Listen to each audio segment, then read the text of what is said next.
Senior inspector দয়া, তুমি CID ও দেশের সেবা করেছো, সেজন্য তোমাকে ধন্যবাদ। আজ থেকে তুমি আর সিআইডির অংশ নও। স্যার, আপনি প্রত্যেকটা অপরাধীকেই তার কথা বলার শেষ সুযোগ দেন। আচ্ছা, এই সুযোগটা কি আমি পাবো না? না দয়া, কারণ তোমার মতন সিআইডি অফিসারের কাছে এই ধরনের অপরাধ আমি আশা করিনি। স্যার, আইন কি বলছে সেটা নিয়ে আমার কোনো মাথা ব্যথা নেই, কিন্তু আপনি কি মনে করেন আমি কি অপরাধী? দয়া, আমি কি ভাবলাম সেটা গুরুত্বপূর্ণ নয়, আইন কি ভাবছে সেটা বেশি জরুরি।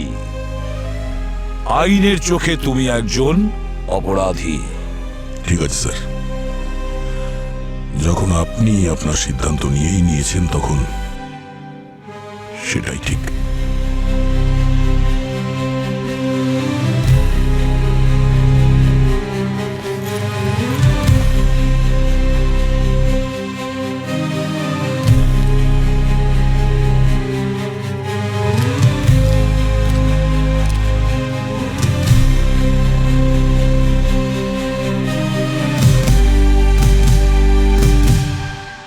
আমি অভয় কুমার আজ 14 তারিখেই এই সিআইডি ব্যুরোতে এসেছি।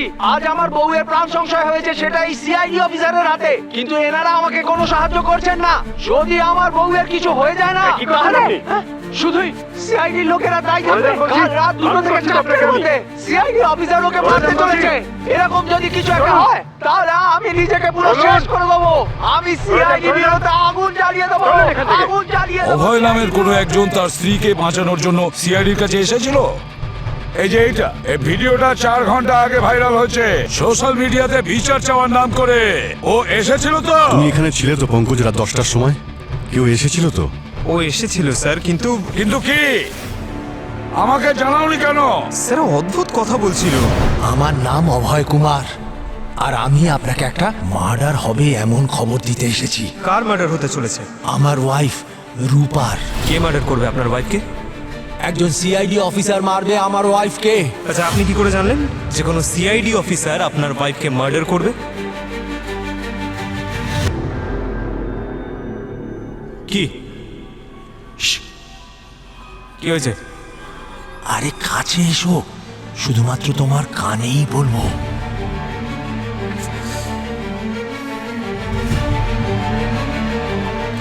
আমি না স্বপ্নে দেখেছি যে একজন সিআইডি অফিসার আমার বউকে খুন করছে।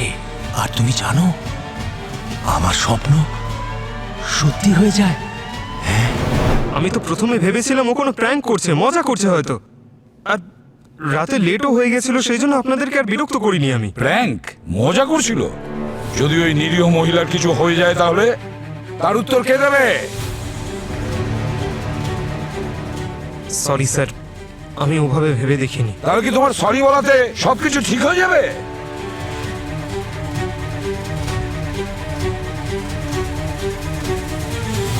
আমার কিছু ঠিক মনে হচ্ছে না অভিজিৎ, কিছু একটা ঘটতে চলেছে ওই রূপার সঙ্গে।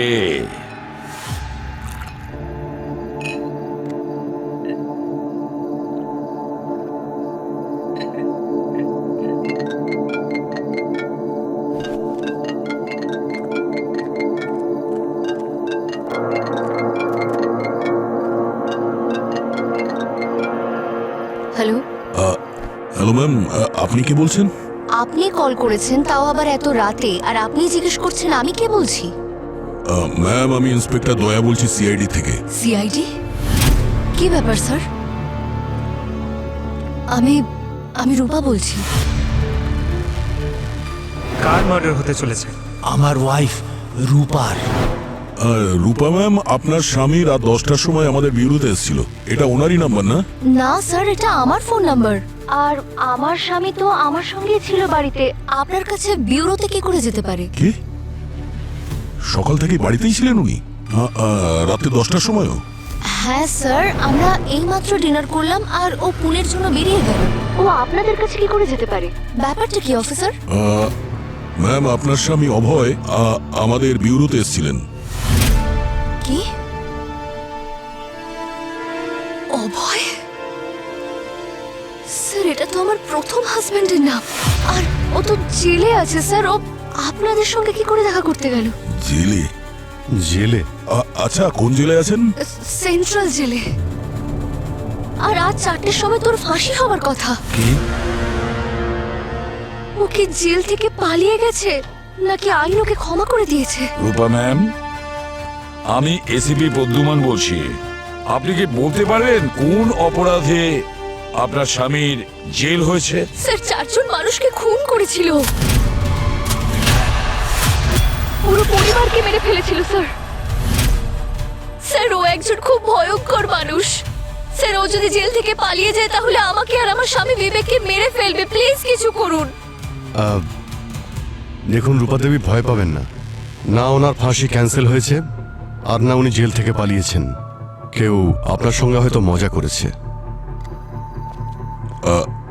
রূপা ম্যাম, আপনি আপনার বাড়িতেই থাকুন, আমি বাড়িতে আসছি।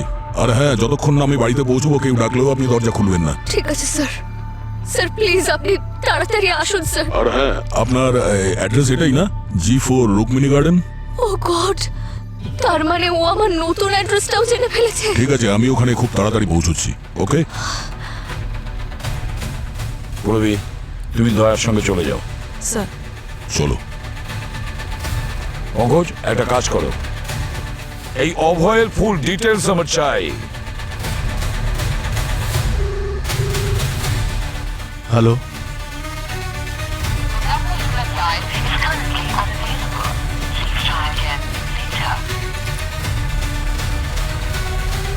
স্যার সেন্ট্রাল জেলে আমি কথা বললাম। এই অভয় জেলের মধ্যেই আছে স্যার। আজকে 4টের সময় ওর ফাঁসি হওয়ার কথা, প্রায় 1 ঘন্টা পরে। তাহলে অভিজিৎ সেই লোকটা কে যে আমাদের ব্যুরোতে এসেছিল?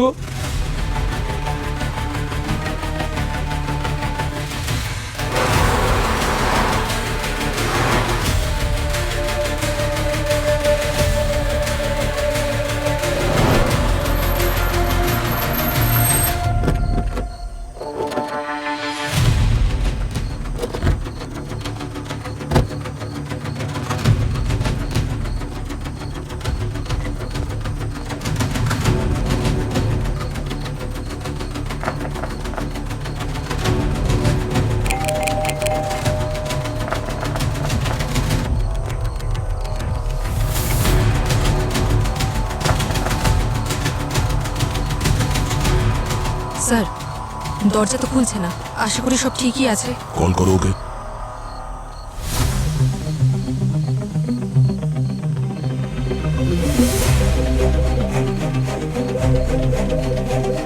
ফোনের রিংটোন তো শুনতে পাচ্ছি ভেতরে, মনে হচ্ছে দরজা ভাঙতে হবে। হ্যাঁ স্যার। আপনারা কারা আর এখানে কেন? সিআইডি। আপনারা কারা? সিআইডি?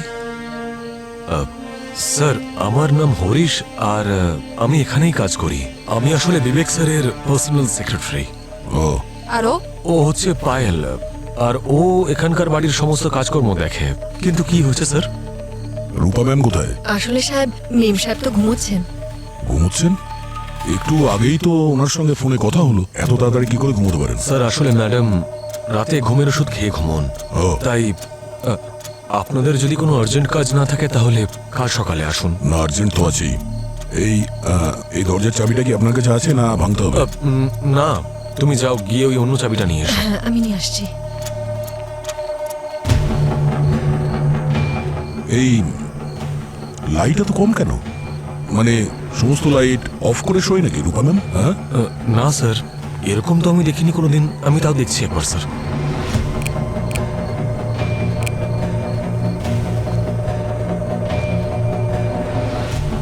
লাইটগুলো আবার জ্বলছে না কেন? বাকি সব বাড়িতে তো লাইট জ্বলছে। শুধুমাত্র এই বাড়িতে লোডশেডিং? স্যার চাবি। খুলুন।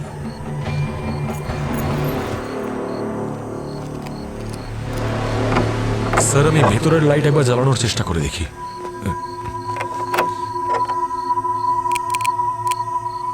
স্যার মনে হচ্ছে বাড়িতে কারেন্ট নেই।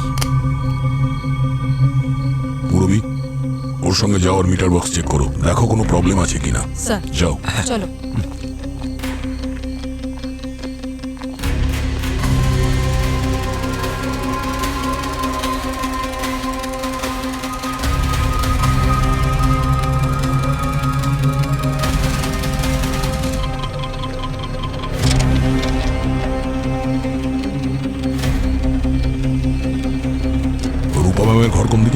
স্যার ওপরে আছে, আমি ওনাকে তুলছি। চলুন।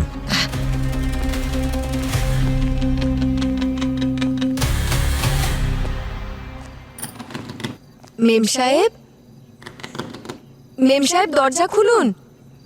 সিআইডির অফিসাররা এসছেন, আপনার সাথে দরকার আছে। সাহেব, মেম সাহেব তো উত্তর দিচ্ছেন না। রূপা ম্যাম, আমি ইন্সপেক্টর দয়া বলছি সিআইডি থেকে। একটু আগেই আপনার সঙ্গে কথা হয়েছিল ফোনে। আপনি ঠিক আছেন তো? স্যার, এইভাবে তো ম্যাডাম কখনো ঘুমোন না, সামান্য আওয়াজেও ওনার ঘুম ভেঙে যায় স্যার। একটু পাশে যান।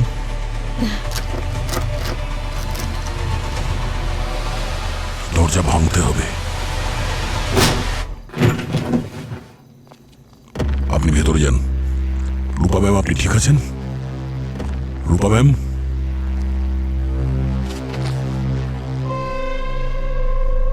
এই কে আছেন পর্দার পেছনে? চুপচাপ বাইরে আসুন। চুপচাপ বাইরে আসুন, নাহলে কিন্তু গুলি করে দেবো। ম্যাডাম, গুলির আওয়াজ শুনলেন? এই,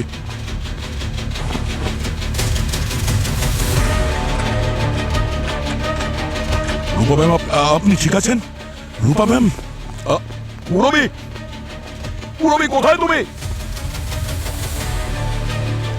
পুরবি, পুরবি এখান থেকে কেউ পালিয়েছে গুলি চালিয়ে। দেখো তাড়াতাড়ি। স্যার, মেম সাহেব,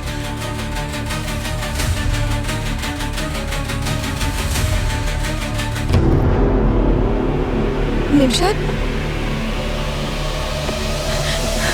রূপা মেম সাহেব,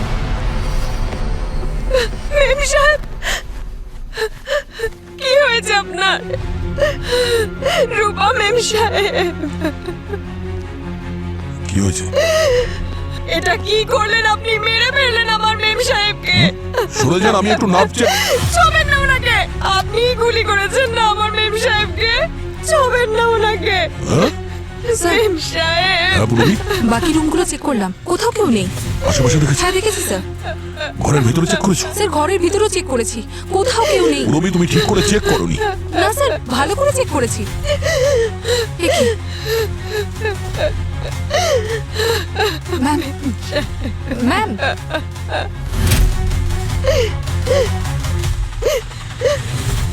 শি ইজ ডেড স্যার। মরে গেছে আমার মেম সাহেব, আর আপনার সাহেব মেরেছেন ওনাকে। কি? একজন সিআইডি অফিসার মারবে আমার ওয়াইফকে?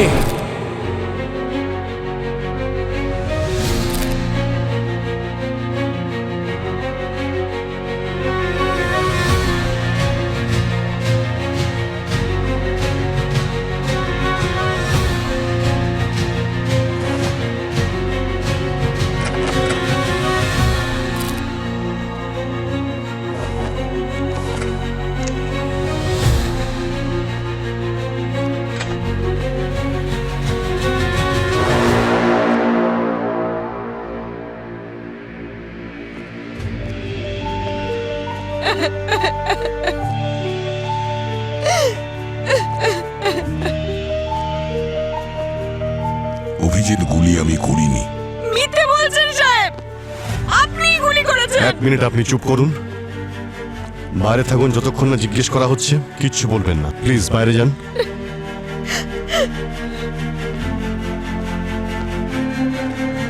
এখানে এক্স্যাক্টলি কি হয়েছিল দয়া? তুমি যখন দরজা ভেঙে ভিতরে ঢুকলে কি হয়েছিল পুরোটা আমাকে ডিটেলসে বলো তো। ঘরের ভেতর খুব অন্ধকার ছিল, সেই জন্য কিছু দেখা যাচ্ছিল না। ঠিক তখনই আমার নজর ওই পর্দার পেছনে পড়লো। কারোর জুতো ছিল, কেউটো ছিল, আর ওকে আমি বলেছিলাম যে পর্দা থেকে বাইরে আসতে। আর তখনই গুলি করার আওয়াজ এলো। ঠিক সেই সময় গুলি চলার আওয়াজ হলো, কিন্তু গুলিটা তোমার বন্দুক থেকে চলেনি। না, অন্য কারো বন্দুক থেকে করা হয়েছে। আর ততক্ষণে রূপা বেঁচে ছিল নাকি মারা গিয়েছে? জানি না ভাই, আমি তো ওটাই বলছি। ঘরের ভেতরে অন্ধকার ছিল, কিছুই দেখা যাচ্ছিল না। কি সাহেব, কত মিথ্যে বলবেন? হ্যাঁ, লজ্জা করে না? ঘরে অন্ধকার থাকলে আপনি জুতো কি করে দেখতে পেলেন? এক মিনিট, আপনাকে তো বারণ করলাম আপনি কোনো কথা বলবেন না। আমি আপনাকে সব কথা জিজ্ঞাসা করবো, এখন ওদিকে গিয়ে দাঁড়ান। হ্যাঁ দয়া, তারপরে? তারপরে যখন আমি ওদিকটা দেখলাম তখন ওখানে কেউ ছিল না, কিন্তু ওই জুতোটা ওখানেই ছিল। মনে হচ্ছে ও জানলা থেকে লাফিয়ে পালিয়ে গেছে।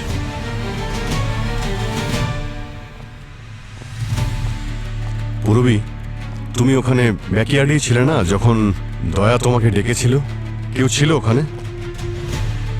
কাউকে দেখতে পাইনি, কেউ ছিল না ওখানে। তুমি গ্রাউন্ড ফ্লোরে তো ছিলে সেই সময়। হ্যাঁ স্যার। হতে পারে পুরবী দেখার আগেই ওই পালিয়ে গেছিল ওই অপরাধী। ভাই দয়া, এই ব্যাকইয়ার্ডটা অনেকটাই বড়। অন্তত 30 থেকে 40 সেকেন্ড লাগবে মেন গেটে পৌঁছতে। এরকম হতেই পারে না যে পুরবী ওর ছায়া কেউ দেখতে পাবে না। স্যার, স্যার জানলার নিচে আমি খুব ভালো করে চেক করেছি, কারোর পায়ের চিহ্ন পাইনি। আর গার্ডেনেও দেখেছি স্যার, ওখানেও কিছু পাইনি।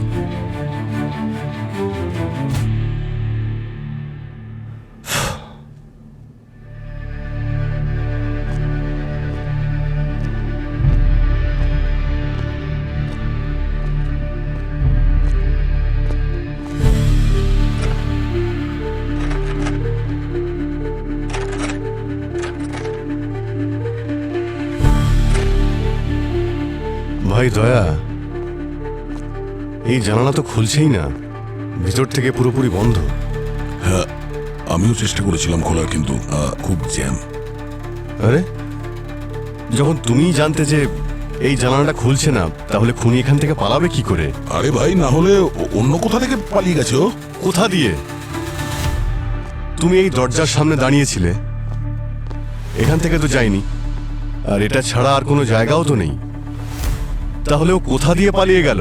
আরে ভাই, এই জানলা ফাল্লা ছেড়ে দাও, জানলা না তো অন্য কোথা থেকে গেছে। আমি যখন বলছি গুলি আমি চালাইনি, তো আমি চালাইনি। এখন আমরা আসল খুনিকে ধরার জন্য ইনভেস্টিগেশন স্টার্ট করতে পারি। হ্যাঁ, সেটাই তো করছি আমরা, সেটাই করছি। গার্গী, স্যার, তুমি এখানে কি কি এভিডেন্স পাচ্ছ? স্যার এখন তো এটুকুই বলতে পারি যে বডিতে বুলেট পেট থেকে ঢুকেছে, আর বডিতে কোথাও এক্সিট উন্ড নেই। মানে হলো বুলেট এখনো বডির ভেতরেই রয়েছে। দয়া, যখন গুলি চালানো হয়েছিল তখন বডির পজিশন এরকমই ছিল? আরে ভাই অভিজিৎ, আমি তোমাকে বলছি যে ঘরের মধ্যে অন্ধকার ছিল। এই রূপা ম্যাম কি পজিশনে শুয়েছিলেন আমি দেখতে পাইনি। যখন তুমি ভিতরে ঢুকেছিলে তখন এটা তুমি চেক করোনি যে রূপা ঠিক আছে কিনা? যখন আমি ঘরের মধ্যে এলাম তখন খুনি সামনে ছিল, তখন তো আমি ওকে ডিল করবো না। ঘরের মধ্যে আর কেউ ছিল না দয়া, এই ঘরের মধ্যে দুজন ছিলে, তুমি আর রূপা। কি বলতে চাইছো তুমি, যে রূপাকে গুলি আমি করেছি? আমি সেটা বলতে চাইছি না। ঠিক আছে, যখন যখন কারেন্ট এলো তখন রূপার বডির পজিশন কেমন ছিল? আর আমি দেখতে পাইনি, ততক্ষণ এই পায়েল ভেতরে চলে এসেছিল, এর জন্য আমি কিছুই দেখতে পাইনি।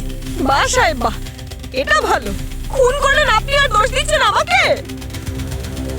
রূপা, রূপা, রূপা, দাঁড়ান রূপা! দাঁড়ান, ও গড, এদিকে আসুন। এইটা কি করে হলো? এই কি করেছে এই সমস্ত? সাহেব ইনি মেরেছেন আমাদের ম্যাডামকে। কেন? কি শত্রুতা ছিল তোমার আমার বউয়ের সঙ্গে?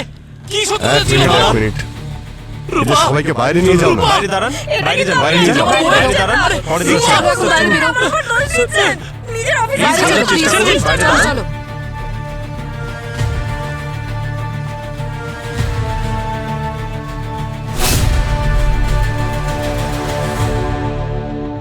স্যার, এই যে বিছানার পাশ থেকে বুলেটের শেলটা পাওয়া গেছে। ফ্যান্টাস্টিক। অভিজিৎ, আমি তোমাকে বলেছিলাম না গুলি এখান থেকে চলেছে? খুনি এখানেই ছিল। সেটা তো জানাই যাবে দয়া, গুলি কোন বন্দুক থেকে চলেছিল।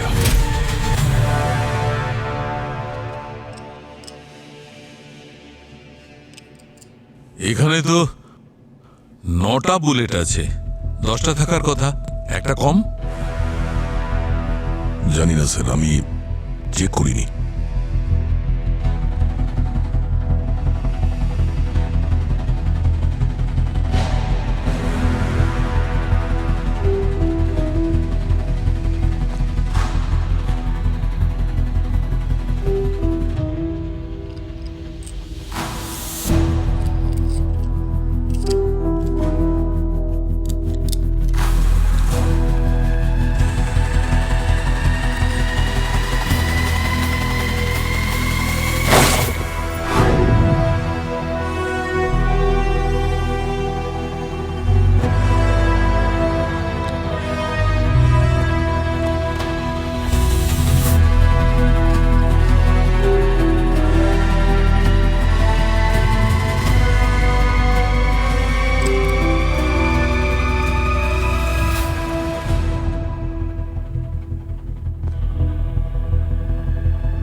রূপার বডিতে যে বুলেটটা পাওয়া গেছে সেইটা, আর দয়ার গান থেকে আমি যে বুলেটটা ফায়ার করেছি সেইটা, দুটো বুলেটই ম্যাচ করে যাচ্ছে।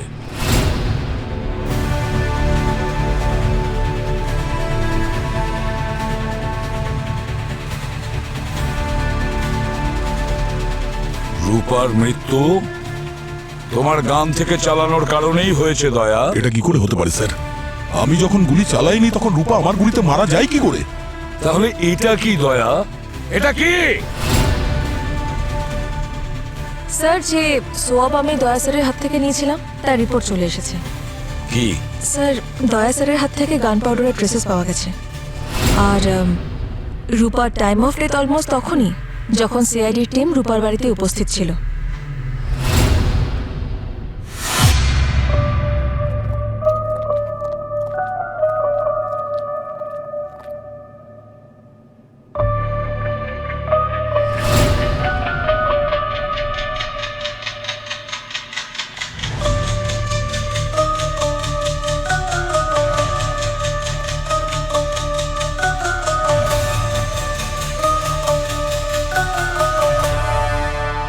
ডিজিপি প্রতাপ, আমার নাম তো নিশ্চয়ই শুনেছো তোমরা।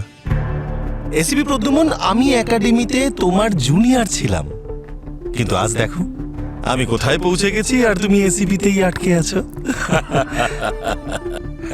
কনগ্রাচুলেশন প্রতাপ। আমি বলতে চাইছি প্রতাপ স্যার, এমনিতে আপনি তো জানেনই যে র্যাঙ্কে উপরে ওঠা শুধুমাত্র অফিসারদের কাজের যোগ্যতার উপর ডিপেন্ড করে না, আরো অনেক কিছু আছে যেগুলো আমি আজ পর্যন্ত এই ব্যাপারে ইম্পর্টেন্স দিইনি। ACP Pradyuman, what you mean to say? তুমি এইটা বলতে চাও যে আজকে আমি এই পজিশনে আমার যোগ্যতা দিয়ে নয় বরং কাউকে অয়েলিং করে পৌঁছেছি? আমি কখন বললাম যে আপনি অয়েলিং করে ডিজিপি হয়েছেন? আমি তো এসিপি প্রদ্যুমন, তুমি এখানে সিআইডি টিম রান করছো নাকি কোনো সার্কাস চালাচ্ছ? স্যার, আপনি মিডিয়ার কথাগুলোকে একটু বেশি ইম্পর্টেন্স দিচ্ছেন। ইন্সপেক্টর অভিজিৎ, আজকাল তোমার স্মৃতিশক্তি ঠিক কাজ করে না? আমি বলতে চাইছি তোমার মাথা ব্যথার কোনো প্রবলেম নেই তো আজকাল? না, ঠিক আছে। ঠিক আছে যখন, তাহলে ঠিকঠাক কথা বলো। তুমি জানো না আজকাল মিডিয়া যা কিছু দেখায় পাবলিক সেগুলোকেই বিশ্বাস করে। আর এসিপি, তোমার জন্য হোম মিনিস্ট্রি আমার ঘাড় চেপে ধরেছে। এখন আমি কি জবাব দেব? তদন্ত চলছে, রেজাল্ট তো চলেই আসবে। আরে রেজাল্ট তো এসে গেছে। আরে সিম্পল কথা, দয়ার বন্দুক থেকে গুলি বেরিয়েছে, সেই গুলি ভদ্রমহিলাকে মেরেছে। It's an open and shut case. আর কি চাই? আরে না, দয়া কোথায়? ডাকো ওকে। না, যদি তুমি ডাকতে না পারো তাহলে আমি ডেকে ওকে সাসপেন্ড করে দিচ্ছি। কোথায় আছে? দেখুন স্যার, ও আসছে, রাস্তায় আছে। আচ্ছা, রাস্তায় আছে মানে এখনো পর্যন্ত মুক্ত ঘুরে বেড়াচ্ছে? কাস্টাডিতে কেন এখনো নেওয়া হয়নি ওকে? দেখুন স্যার, দয়া কোনো সাধারণ লোক নয় যে ভয় পেয়ে পালিয়ে যাবে। যা কিছু হচ্ছে তার জন্য সামনে দাঁড়িয়ে উত্তর দেবে ও। হ্যাঁ, সেভাবেই ওকে শ্রীঘরেও যেতে হবে, পুরো দল বল নিয়ে, ব্যান্ড পার্টি বাজিয়ে।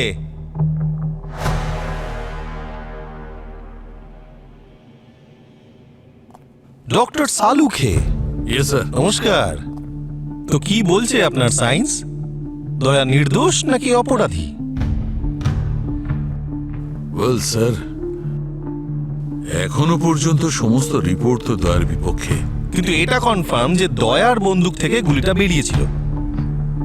Right sir. আচ্ছা, একটা কথা বলুন, যদি দয়ার জায়গায় অন্য কোনো মানুষ হতো আর এই সমস্ত তথ্য প্রমাণগুলো থাকতো তাহলে?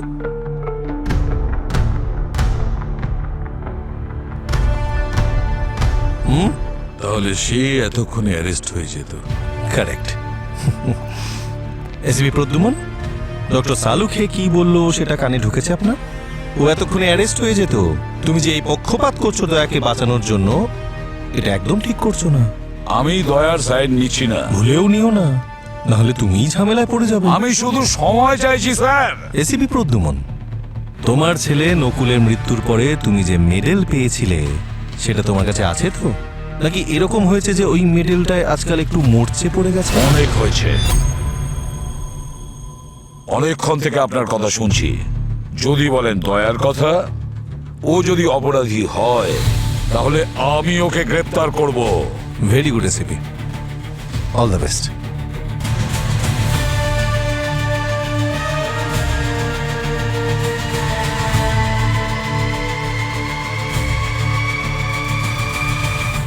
সিনিয়র ইন্সপেক্টর দয়া, তুমি সিআইডি ও দেশের সেবা করেছো, সেজন্য তোমাকে ধন্যবাদ। আজ থেকে তুমি আর সিআইডির অংশ নও।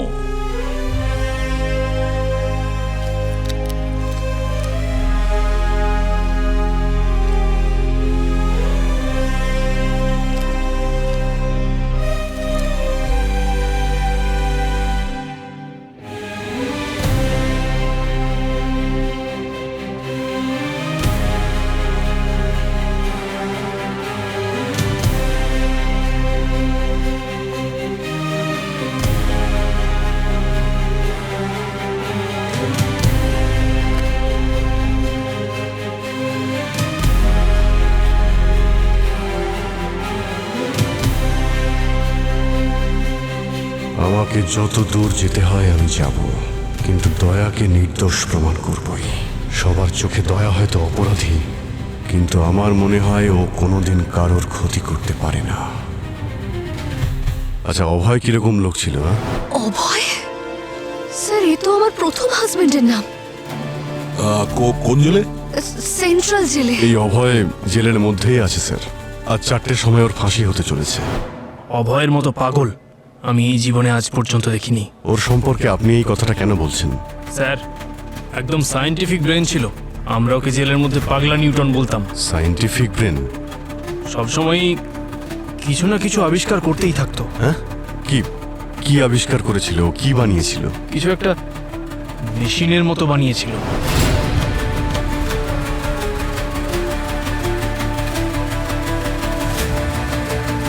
এত বুদ্ধিমান ছিল যে বড় বড় ইঞ্জিনিয়াররাও তার সঙ্গে পারতো না। আচ্ছা, আমাকে এটা বলো, যেদিন ওর ফাঁসি হয়েছিল সেদিন ওর ব্যবহার কিরকম ছিল? কোনো অনুশোচনা ছিল ওর? ভয় পেয়েছিল? না স্যার, হাসতে হাসতে গলায় দড়ি পড়েছিল। ওর এত আনন্দের কারণ কি ছিল? কিছু বলেছিল কি ও? তেমন কিছু বলেনি। ওর পৃথিবীতে থাকার সম্পূর্ণ ইচ্ছেটাই কমে গেছিল স্যার। জেলে কি ওর সঙ্গে দেখা করতে আসতো? না স্যার, ওর কাছে কেউ আসতো না।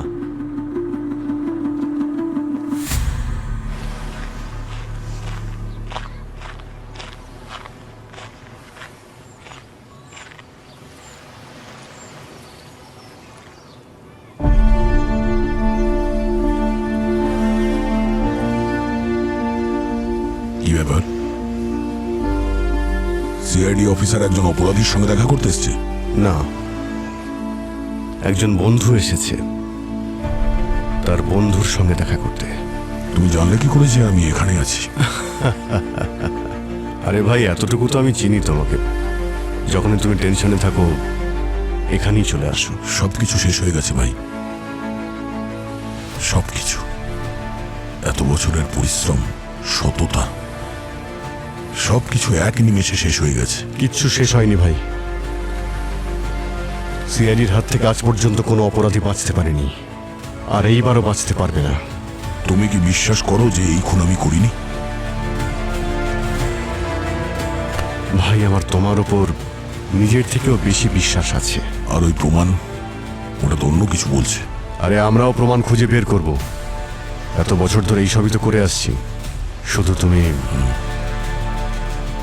ভেঙে পড়ো না। যে দয়ার কথা বলছেন না আপনি, আজ পর্যন্ত সে 43টা গুলি খেয়েছে আইন আর ন্যায়কে রক্ষা করতে। 43টা গুলি? এতগুলো গুলি তো আমি আমার কেরিয়ারেও চালাইনি কখনো। কিন্তু ও খেয়েছে, কখনো হাতে, কখনো পায়ে, পিঠে, বুকে, সারা শরীরে আঘাত আছে ওর। আর আপনি দয়াকে এত সহজে অপরাধী সাব্যস্ত করতে চাইছেন? স্যার, কখনো আপনি ভেবে দেখেছেন ওর মনের অবস্থাটা কি রকম হচ্ছে? ওর নিজের টিম ওকে সঙ্গ দিচ্ছে না। এসিপি প্রদ্যুমন, থামতে বলো ওকে, ব্রেক লাগাও। ও নিজের প্রোটোকল ভুলে যাচ্ছে। এইভাবে ডিজিপির সাথে কথা বলতে হয়? একদম নয় স্যার। আসলে আপনাকে কি বলবো স্যার, এই যে বন্দুক আছে তার ব্যারেলস থেকে গুলি যখন বেরিয়ে পড়ে সেটা রিভার্স আর হয় না। স্যার, আমি বুঝতে পারছি না আপনি দয়াকে অপরাধী প্রমাণ করার জন্য এত ব্যস্ত কেন হয়ে পড়েছেন। দয়া ফেসে গেলে আসল অপরাধী তো বেঁচে যাবে। না, তুমি বলতে কি চাও? তুমি এটা বলতে চাও যে দয়াকে কেউ ফাঁসাতে চাইছে? সে দয়ার থেকে গানটা নিল, গুলিটা মারলো, গুলি মেরে দয়ার হাতে আবার গানটা ফেরত দিয়ে দিল। হ্যাঁ, এক মিনিট কি বললেন আপনি? আমি বলছি দয়া কোনো দুধের শিশু নয়, ও একজন পালোয়ান। এত সহজে কেউ ওর হাত থেকে বন্দুক ছিনিয়ে গুলি চালাতে পারবে না। আমি তো শিওর যে দয়াকে কেউ ফাঁসিয়েছে, কিন্তু যেই দয়াকে ফাঁসিয়ে থাকুক না কেন, সে এটা কি করে জানলো যে ক্রাইম সিনে দয়াই যাবে, আমাদের মধ্যে কেউ নয়? স্যার, যখন ক্রাইম সিনে আমি আর দয়া স্যার ওখানে গিয়েছিলাম, সেই সময় ব্যুরোতে আমরা ছাড়া তো আর কেউ ছিল না। তাহলে বাইরের লোক কি করে জানলো যে ক্রাইম সিনে একমাত্র দয়া স্যারই যাবে? রবি, তোমাদের রূপার বাড়িতে পৌঁছতে কত সময় লেগেছিল? স্যার, প্রায় 1.25 ঘন্টা। 1.25 ঘন্টা, 45 মিনিটস। যদি কেউ দয়াকে ফাঁসানোর চেষ্টা করে থাকে, তাহলে এত কম সময়ে পুরো প্রস্তুতি কিভাবে সে নিয়েছিল? গোলমাল আছে, নিশ্চয়ই কোনো গোলমাল আছে। এক্স্যাক্টলি এসিপি প্রদ্যুম্ন, আমিও এটাই ভাবছিলাম। কিন্তু এই যে অভিজিৎ, ও আমাদের বিভ্রান্ত করছে। ওর কোনো কথা তুমি শুনবে না। স্যার, আমার মনে হচ্ছে যে কেউ আমাদের কথা শুনছিল sir. You mean to say কেউ টেবিলের নিচে লুকিয়েছিল আর কান পেতে সমস্ত কথা শুনেছিল? Very funny. হতে পারে স্যার, হতে পারে। পঙ্কজ, যখন ওই নকল অভয় এসেছিল, ওর সঙ্গে তোমার কোথায় দেখা হয়েছিল, কোথায় বসিয়েছিলে ওকে? স্যার, এই যে এখানে বসিয়েছিলাম স্যার।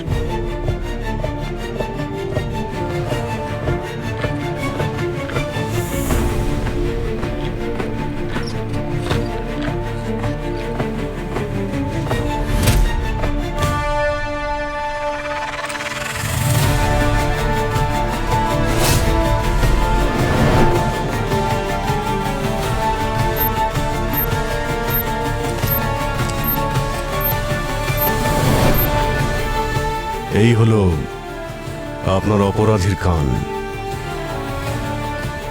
মানে ব্যুরোতে কেউ বাগ লাগিয়ে চলে গেল আর তোমরা কেউ কিচ্ছু টের পেলে না?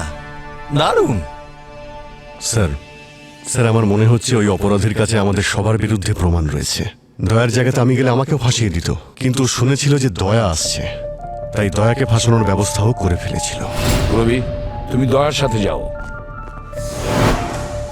কিন্তু তোমাদের ফাঁসানোর জন্য এই যে প্রমাণটাও জোগাড় করেছে, ও পেল কোথা থেকে? এরকম প্রমাণ শুধু একটা জায়গায় পাওয়া যেতে পারে। সেটা কোথায়?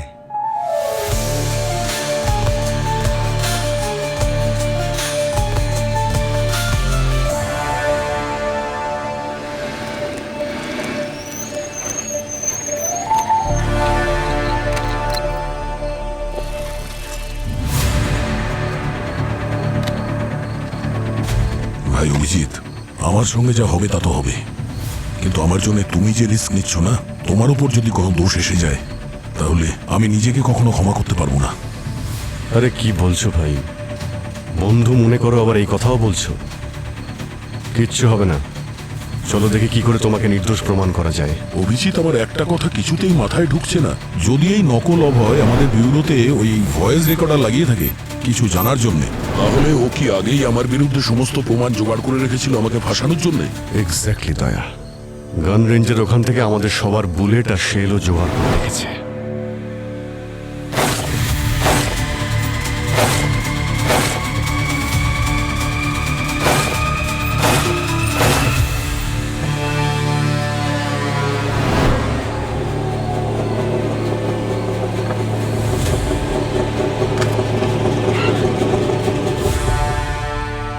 ডক্টর সালুকে এখানে তুমি ডেকেছো?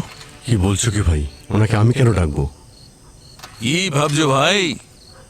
এই রকম ব্যাপারে ডক্টর সালুকের কোনো ইনভিটেশনের দরকার হয় না। কিন্তু স্যার, আপনি জানতে পারলেন কি করে যে আমরা এখানে আছি? দেখো, আমি তোমাদের দুজনকে ফোন করছি আর তোমাদের দুজনের ফোনই সব সময় বন্ধ থাকছে। তখন আমি বুঝে গেলাম যে তোমরা দুজন তোমাদের ফোনে সুইচ অফ করে এই প্রবলেমটা সলভ করার জন্য এসেছো। স্যার, যদি দুটো প্রশ্নের উত্তর আমি পেয়ে যাই, তাহলে দয়াকে নির্দোষ প্রমাণ করে দেব। প্রথমত, দয়া যখন সেদিন ফায়ারই করেনি, তাহলে ওর হাতে গান পাউডার কি করে এলো? আর দ্বিতীয়ত, যদি দয়া গুলি না চালায় তাহলে ওর গুলি দিয়ে রূপা মারা গেল কি করে? তবে খুঁজতে থাকি, দুটো প্রশ্নের উত্তরই খুঁজতে থাকি।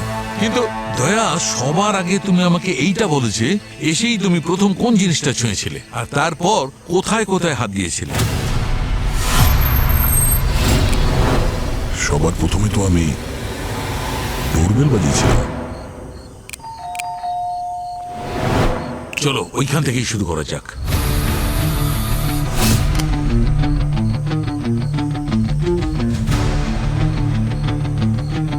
এখানে কিছু নেই বস।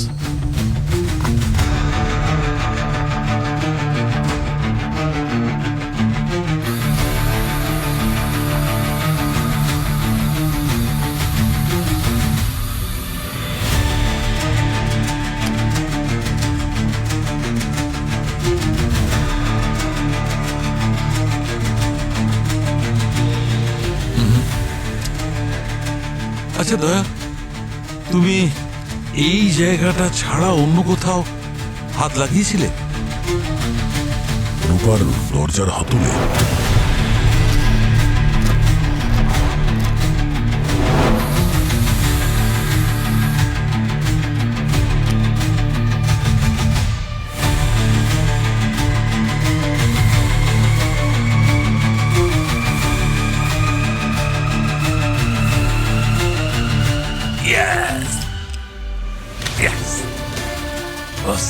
অভিজিৎ, এইখান থেকেই এসেছে গান পাউডার দয়ার হাতে।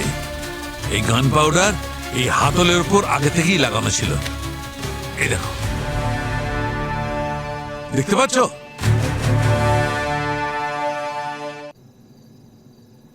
একটা প্রশ্নের উত্তর পেয়ে গেছি যে দয়ার হাতে গান পাউডারটা কোথা থেকে লেগেছিল। এবার এটা যদি জানতে পারা যায় যে দয়ার বন্দুক থেকে রূপার খুন হলো কি করে। খুঁজে দেখা যাক না, এই প্রশ্নের উত্তরটাও খুঁজলেই পাওয়া যাবে। তুমি এক কাজ করো, তুমি বেডের উপর শুয়ে পড়ো। স্যার, আমি কি এখানে শুতে এসেছি নাকি? আরে জানি বাবা, কিন্তু প্রশ্নের উত্তরটা পাওয়ার জন্য কিছুক্ষণ তুমি এখানে শুয়ে পড়ো। আমি এটা জানতে চাই যে রূপাকে গুলিটা কোন অ্যাঙ্গেল থেকে করা হয়েছে। ওকে, শুয়ে পড়ো।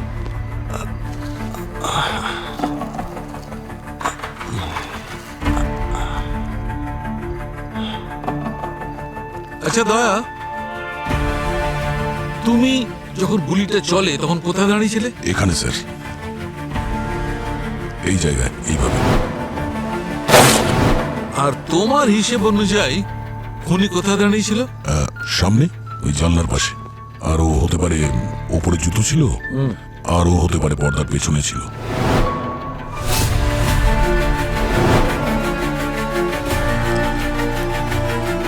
এক কাজ করো, তুমি এই লেজার লাইটটা অভিজিতের পেটে ঠিক সেইখানে মারো যেখানে রূপার গুলি লেগেছিল। মারো।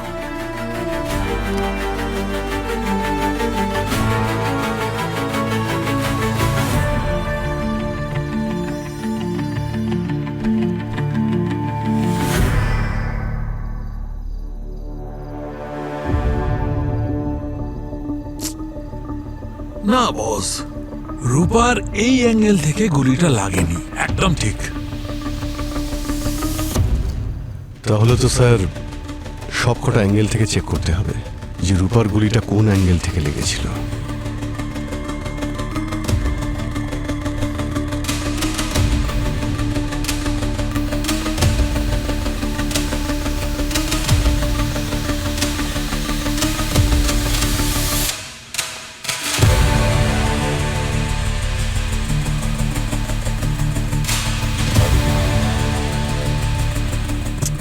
আরে ভাই, কোনো জায়গা থেকেই এই 30 ডিগ্রি অ্যাঙ্গেলটা আসছে না যে অ্যাঙ্গেল থেকে রূপার গুলিটা লেগেছিল। স্যার, হ্যাঁ, রূপার গুলিটা পেটে লেগেছিল, আর 30 ডিগ্রি অ্যাঙ্গেল তো তখনই হবে যখন গুলিটা কেউ ওপর থেকে চালাবে। মানে ও এইভাবে শুয়েছিল, তার মানে দয়া যেখানে দাঁড়িয়ে রয়েছে ওখান থেকে হাতটা এগিয়ে গুলি করলেই 30 ডিগ্রি অ্যাঙ্গেলটা তৈরি হবে। রাইট। অভিজিৎ, ওই রাতে আমি এখানে ছিলাম, সামনে। যদি খুনি এখানে থাকতো তাহলে আমি দেখতে পেতাম।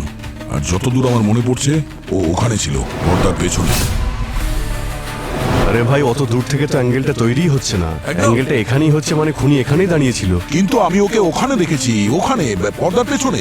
জুতো এখানে ছিল আর ও এখানে দাঁড়িয়েছিল ওপরে। আরে ভাই, ওখান থেকে তো অ্যাঙ্গেল হচ্ছেই না। 30 ডিগ্রি অ্যাঙ্গেল থেকে গুলি চালানো হয়েছে, ওদিক থেকে তো হতেই পারে না। হ্যাঁ হ্যাঁ ঠিকই। যেটা আমি ওই রাতে দেখেছি ওটাই বলছি। আরে ভাই, তাহলে গুলিটা চললো কোথা থেকে? ওপর থেকে নাকি নিচে থেকে?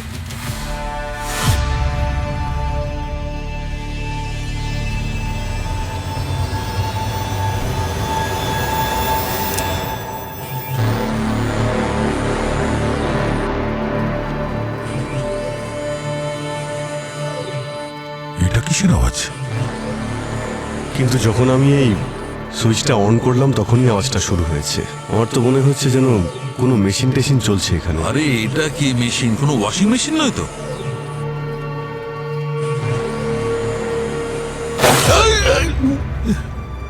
ঠিক এরকমই গুলি চালিয়েছিল ওই রাত্রে, এইখান থেকে। হ্যাঁ, আমার তো বেডের ওপরেও কেমন একটা ভাইব্রেশন ফিল হলো। হ্যাঁ। ডক্টর সালুকে, আপনি ঠিক আছেন তো? আবার চলেছে, আবার চলেছে। স্যার, গুলিকে চালাচ্ছে। এক মিনিট। হ্যাঁ, এখানে এসে দাঁড়াও, সেদিন যেমন দাঁড়িয়েছিলে। তুমি হেঁটে এসে এখানটা একবার দাঁড়াও তো।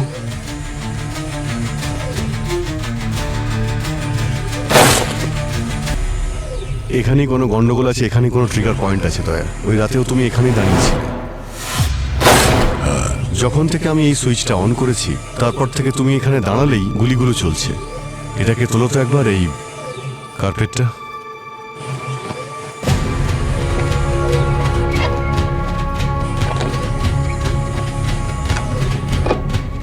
ও মাই গড! তাহলে এই হলো গুলির রহস্য। যখনই তোমার পা এখানে এসে পড়ে তখনই গুলি চলেছিল। তাহলে এই 30 ডিগ্রি হয় ওপর থেকে হবে, আর তা না হলে নিচ থেকে, বেডের নিচ থেকে।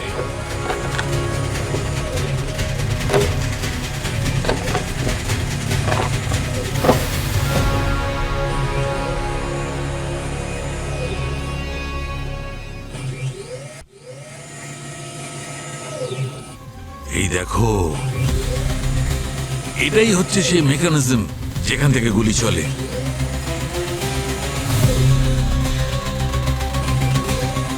তাহলে হতে পারে রূপা উপর হয়ে শুয়েছিল বিছানায় যখন আমি ওই টাইলসের উপর পা রেখেছিলাম। যখন তুমি টাইলসে পা দাও তখন গুলিটা চলে আর সোজা ওর পেটে গিয়ে লাগে। রাইট।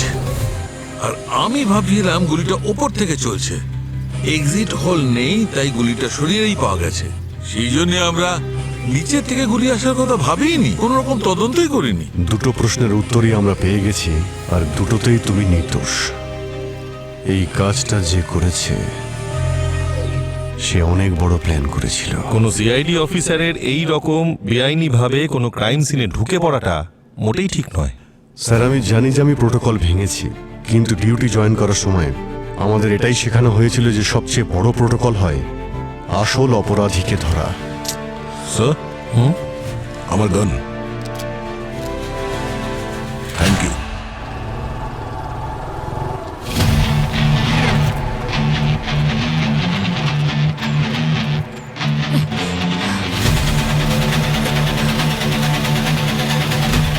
এই দাঁড়া।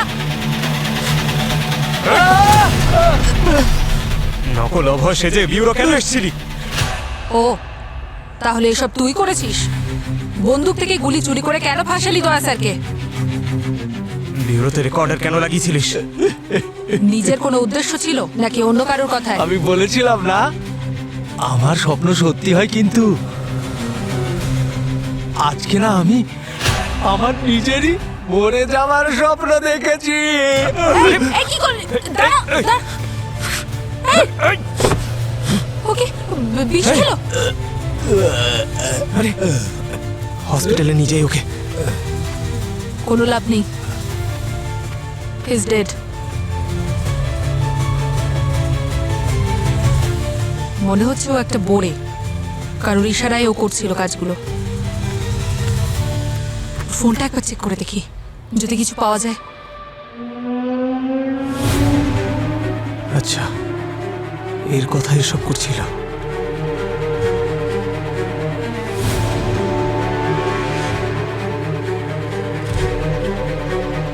স্যার, জানা গিয়েছে খুনিকে।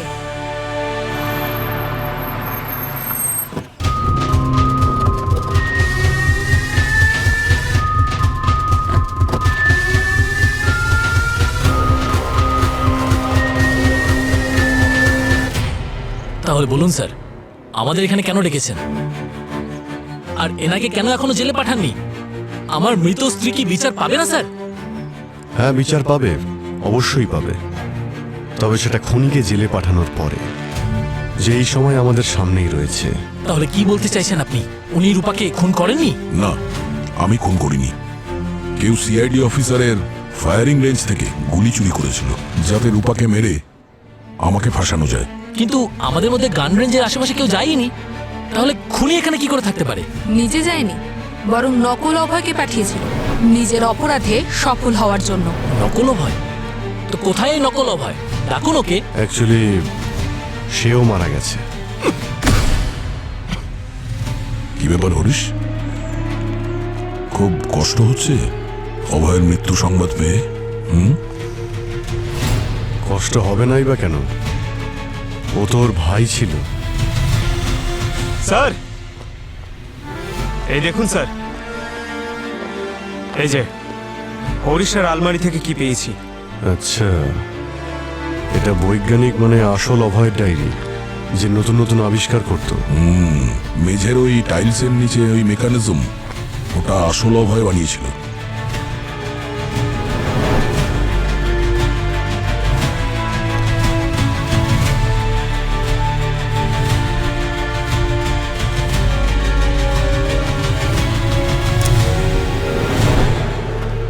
আরে আরে আরে, কোথায় পালাচ্ছ? তোমার দাঁতের মেকানিজম পাল্টাতে হবে এখন। অভয় স্যার ছিলেন আমাদের আইডল, একজন ভালো মানুষ। উনি আমার আর আমার পরিবারের জন্য অনেক করেছেন স্যার। ওনার প্রতি আমি চিরকৃতজ্ঞ থাকব। আদালতে যখন স্যারের ফাঁসি ঘোষণা হলো, আমাদের সেটা সুবিচার মনে হয়নি। বাহ বাহ বাহ, তোমাদের দুজনের সুবিচার মনে হয়নি? চারজন নিরীহ লোকের প্রাণ নিয়েছে ও। নিজের বন্ধু সুমিতের পুরো পরিবারকে মেরে ফেলেছে, আর তোমরা বলছো সুবিচার হয়নি? হ্যাঁ স্যার, সুমিতের পরিবারকে উনি মারেননি। উনি তো শুধু ভুল সময়ে ভুল জায়গায় উপস্থিত ছিলেন। ওনার প্রাণ নিয়েছে আমাদের সিস্টেম। একজন নির্দোষকে ফাঁসির শাস্তি দেওয়া হয়েছে। আমাদের উইটনেস বানিয়ে আমাদের বয়ানকে চেঞ্জ করে দিয়ে ওনার বিরুদ্ধে ইউজ করা হয়েছে স্যার। আর জজ সাহেবও এটাই বলেছিলেন, যেহেতু সব প্রমাণ ওনার বিরুদ্ধে, সেই জন্যই ওনাকে ফাঁসির শাস্তি দেওয়া হচ্ছে। যেখানে অভয় স্যারের কাছে সুমিতের পরিবারকে মারার কোনো কারণ ছিল না স্যার। এবার আপনিই বলুন স্যার, এটা কি অন্যায় নয়? তাই আমরা একটা প্ল্যান করি, একজন সিআইডি অফিসারকে খুনের অপবাদে ফাঁসাবো। আর তারপর পৃথিবীর সবাই তামাশা দেখবে। কোনো অপরাধ না করে, শুধু প্রমাণের উপর ভিত্তি করে সে কি আদৌ শাস্তি পাবে? আচ্ছা, এই কাজটা তো ভালোভাবেও করা যেত। পিটিশন ফাইল করতে পারতে, কিন্তু তোমরা একজন নির্দোষকে মেরে ফেলেছো। উনি নির্দোষ ছিলেন না স্যার। অভয় স্যারের জেল হওয়ার পরেই 2 মাসের মধ্যে দ্বিতীয়বার বিয়ে করেছিলেন রূপা ম্যাডাম। রূপা সুমিতের পরিবারকে শেষ করে অভয়কে জেলে পাঠানোর ষড়যন্ত্র করে, যাতে ওর পথের কাঁটা সরে যায় আরও একজন বড় লোককে বিয়ে করতে পারে। চালাক মহিলা ও। শুধুমাত্র তোমরা রূপাকেই খুন করনি, বরং ইন্সপেক্টর দয়ার মতো সৎ এবং এফিসিয়েন্ট অফিসারকে কালিমা লিপ্ত করার চেষ্টা করেছো। আইন তোমাদের কঠিন থেকে কঠিনতম শাস্তি দেবে।